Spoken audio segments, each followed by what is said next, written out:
Okay, we are on our way to Port Alberni. And when we're in Port Alberni, we'll take a little ship ride down along the coast to a small community called Bamfield. So come along, let's head for Port Alberni. Port Alberni. Its name is yet another reminder that the Spanish were the first Europeans to explore the area. But, they never stayed or brought the support necessary to begin a colony in a faraway land. This inlet from the Pacific is the longest on Vancouver Island and cuts well over half across the island. Fish and timber have been the mainstays of the economy here. The chemical stench from a big pulp mill like this often was called the smell of money. But new processes and new chemicals have reduced the smell to practically zero. Like other communities, this place is looking to tourism in the future. The pulp and paper plant is a mighty big plant, and its size still dominates the waterfront. They have decorated up the waterfront very well, and here you can see the old rails have rusted up since the island trains stopped running. Drove out to the old Mclean Sawmill, now a National Historic Site.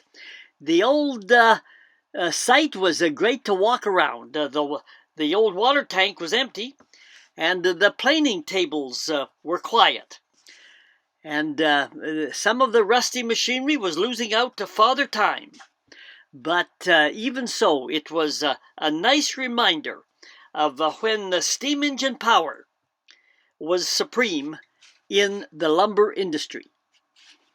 It's summertime, and I'm wearing a toque. It's cool out this morning.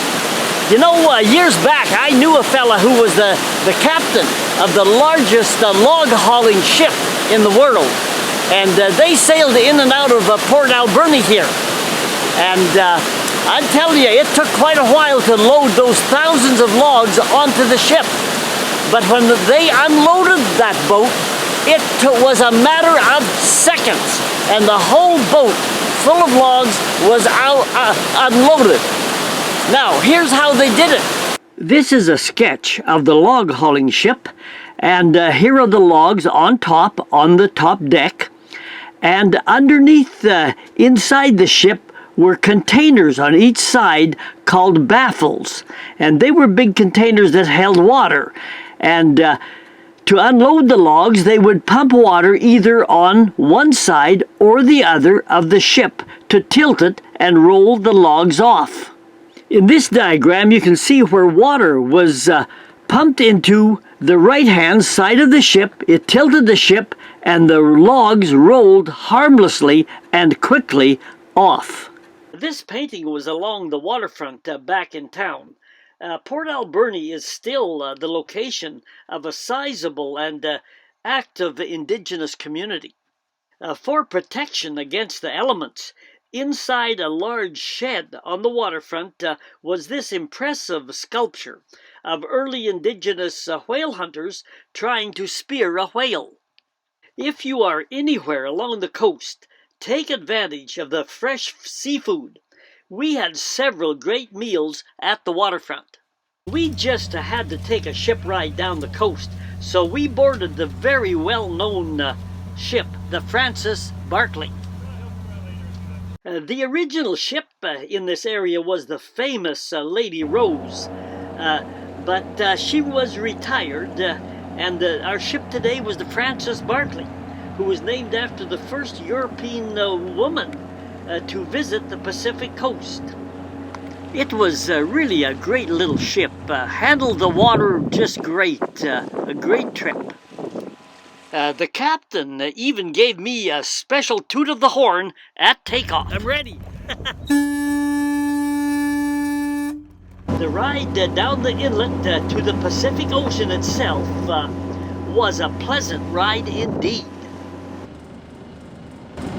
You could buy breakfast, lunch, and drinks on board, but the main enjoyment was just sitting back on deck, wind in your face, and just enjoying the coastline scenery. I spotted several markers like these. Some were red and some were green.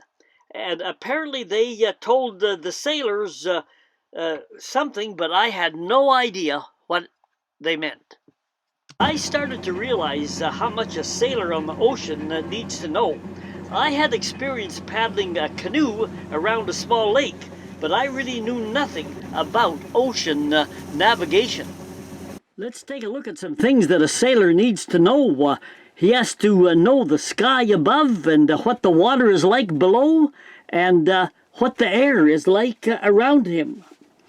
Now let's look at the sky above, the color of the sky. You know the old sailor's adage, red sky at night, sailor's delight. Red sky at morning, sailors take warning. What do the clouds tell a sailor? Well, you have to understand cloud language, is what I was told. A low cloud can mean rain or snow. Thunderheads with black sharp edges can mean there's a violent thunderstorm just ahead. Let's take a look at the water. How does the sailor read the water? Well, in terms of the tides, the currents, and the waves in the water. In terms of the tides, that's the easiest because tides are consistent and therefore predictable. But low tides, you have to know maybe there's now rocks and sandbars just below the surface.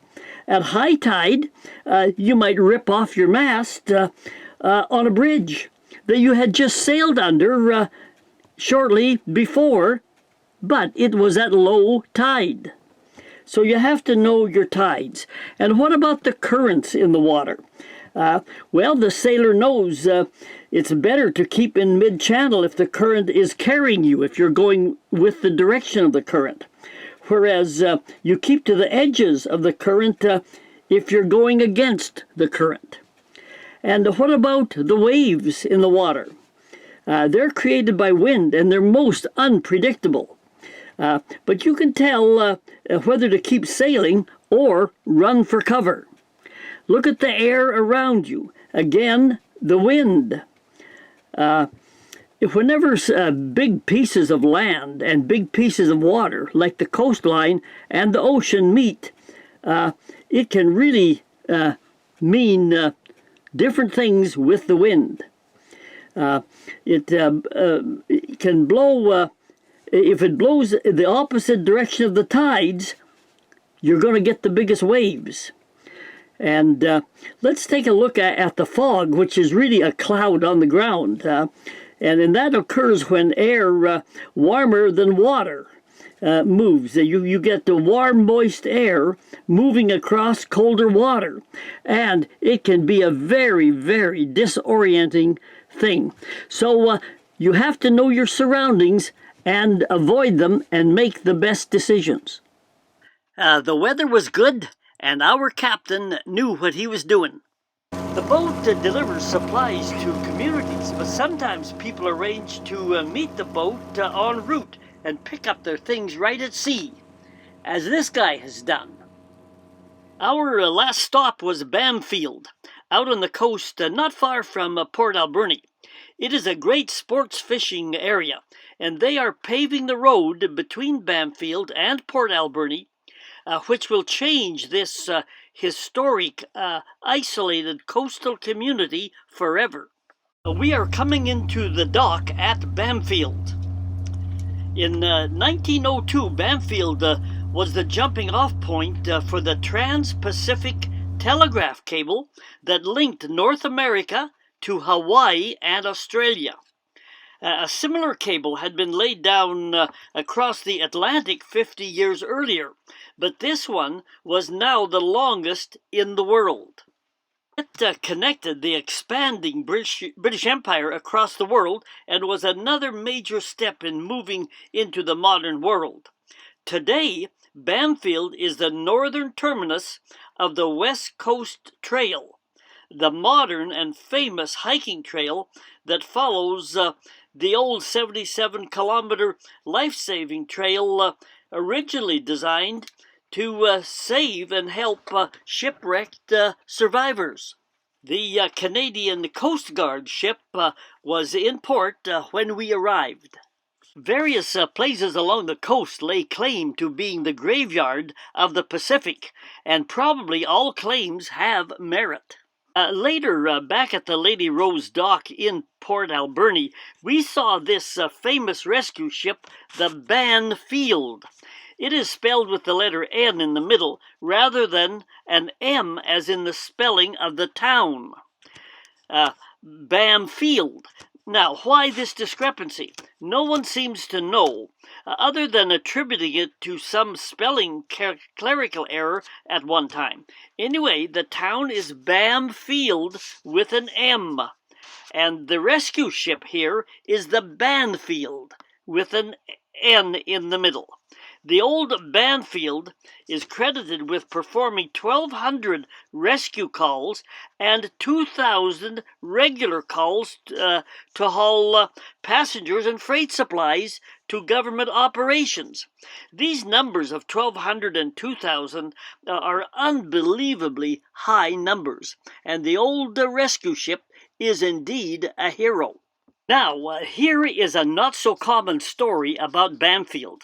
If you came on this trip, you would have had the opportunity to walk on this unique and official provincial highway.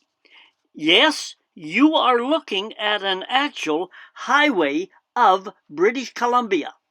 And now it seems that some years ago, the government ordered in some wood planks for some project.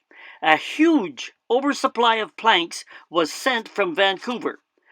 What could they do with all the extra planks? It would be very expensive to return them. It was decided that the Highways Ministry would put them to good use by building a long boardwalk along the rough coastline. BC law says that any route built by the Ministry of Transportation must also be maintained by the ministry. So this Bamfield boardwalk, even today, is maintained by the government. It is officially a provincial route, and all routes, roads, highways, or boardwalks, if built by the government, by law, must also be maintained by government. We are on our way back to Port Alberni. We are getting ready to leave Port Alberni and head for the national park out on the coast. But just before we leave Port Alberni, I'd like to say that it's a growing town, a nice community, and it's a tough town. In 1946, it got hammered with a major Pacific Coast earthquake. And the big earthquake in 1964 up in Alaska created a tsunami that roared across the water and came up this narrow inlet here and devastated the town. Up until that point, there were two communities, Port Alberni and Alberni, that kind of competed with one another for supremacy in the area. But after the tsunami wiped most things out, the two communities banded together. They called it the one community, Port Alberni, and that's what is there now. We are going to see more rainforest out on the coast, and that's where we're headed now, toward Tofino and Ucluelet and the national park out there, Pacific Rim. I hope you enjoyed this last one. Hit the subscribe button, and that lets you know when we're bringing more of these videos. And we're bringing more because we're driving through Vancouver Island. This is I Go Travel with Don Barnett.